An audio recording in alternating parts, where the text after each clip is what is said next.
This week, the X-Wings take cannon fire in the trench. So now we're into it. We are in the trench and taking fire.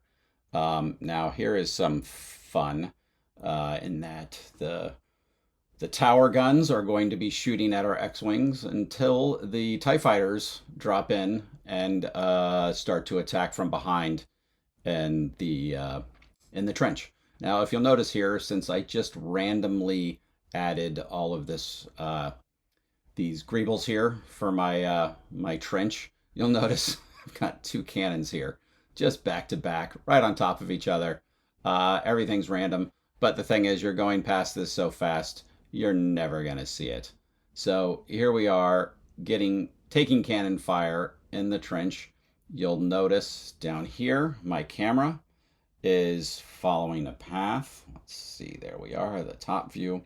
I'm gonna back way out here.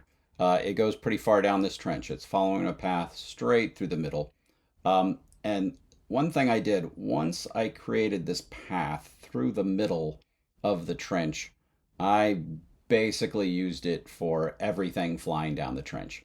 If something had to move and vary the path, because this path goes straight down the center, I would duplicate this path and move something down a new path that's duplicated, but just very subtly off center, because it was very difficult to get this path down the center, because this is very big and unwieldy. If you see how big this trench is, to get the path to go down the center, let's get in close there, of this, it was a bit of a pain.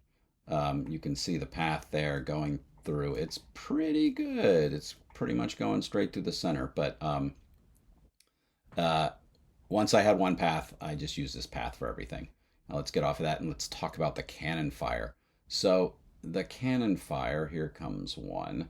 It was going past the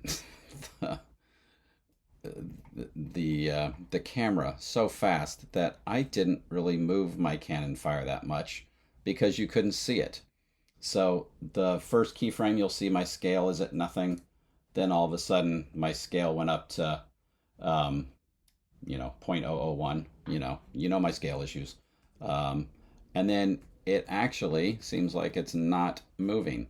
If you look here, yeah, the cannon fire doesn't move, because if I move the cannon fire, it went past the camera so fast you couldn't see it. So while this doesn't make any logical sense, there is, you can see that little dot right there. That's my cannon fire. There it is. And there it is, not moving. It went, there it is, nothing. There it is, sized. And there goes my camera right past it without the cannon fire moving.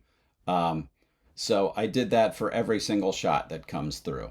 I did not move the cannon fire. I actually just sized it up and had the camera fly by it. And that worked for this shot. It doesn't logically make sense, but it worked. So that's what I did. And whatever works for your shot, that's all that really matters. If it, isn't how it would happen in reality, if it works for the shot, it works for your film. Next week, more cannon fire, and I'll talk about adjusting your camera's focal length. I'll see you then.